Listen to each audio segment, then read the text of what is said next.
the president acknowledging Joe Biden's victory following yesterday's deadly protests. Area law enforcement react to the chaos at the Capitol building. Plus, what to do if you didn't receive your stimulus check. Valley News Live at 10 starts right now. This is Valley News Live at 10. A new administration will be inaugurated on January 20th. My focus now turns to ensuring a smooth, orderly, and seamless transition of power. New tonight at 10, for the first time since the Electoral College has voted, President Donald Trump is acknowledging Joe Biden's election victory. The president also condemning the attacks at the U.S. Capitol building in that video statement released earlier this evening. The demonstrators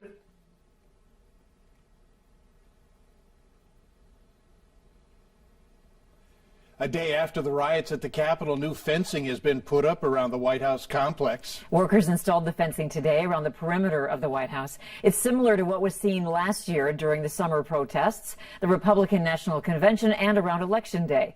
The Secret Service asked the U.S. Park Service to put the fencing up for at least a week. It's expected to remain up through the inauguration process.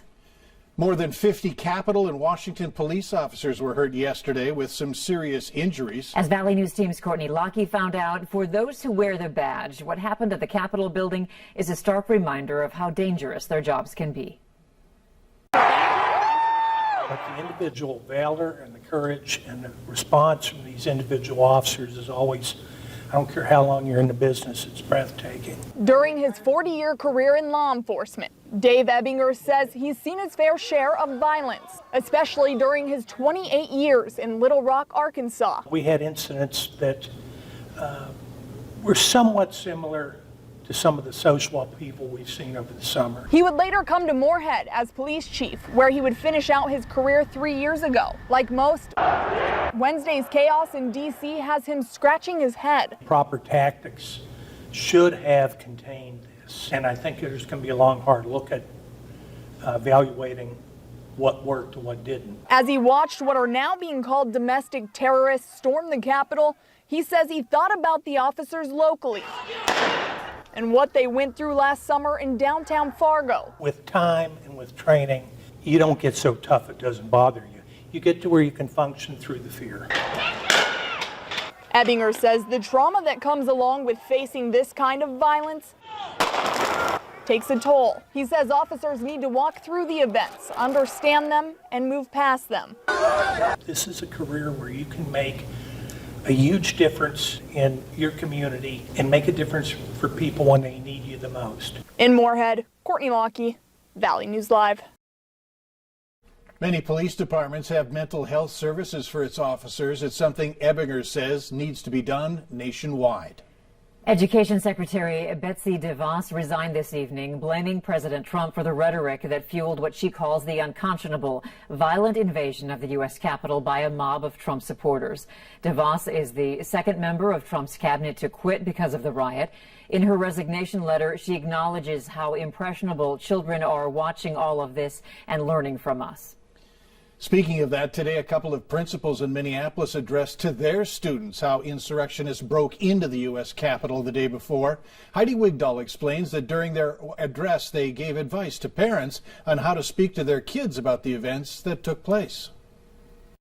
Good afternoon, Polar Nation. This is Mari Melander Friesleben, your North Community High School principal. During daily announcements, Principal Friesleben reflected on how pro-Trump insurrectionists broke into the U.S. Capitol. I'm going to give you permission to give yourself permission to be a little bit off today. In schools and in homes across America, these conversations are happening.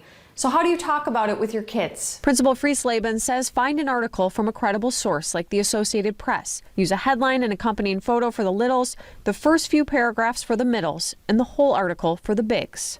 Read it, unpack it, and give space for them to talk. Our Lindsay Seaver did this with her son. Are you really disturbed by this, Stellan? Yes. 9-year-old Stellan Harrison. How is your heart feeling right now?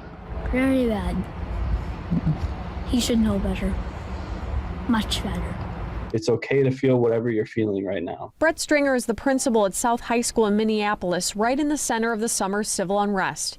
He tweeted, "I can't help but juxtapose today's images of white men breaching the Capitol with no force stopping them against the images of people of color peacefully protesting and being met with rubber bullets and mace." That's what I've been struggling with, and I know that that's what our students and our community is struggling with. Principal Stringer gave staff 4 questions to focus their discussions. What do you know about it? How does it make you feel? Why is this concerning? And then the final piece, and that speaks to our community, is how can we support each other? Not every kid will want to talk about it, and that's okay. But if we don't give students that option to hear them, then we send the message that it's not important.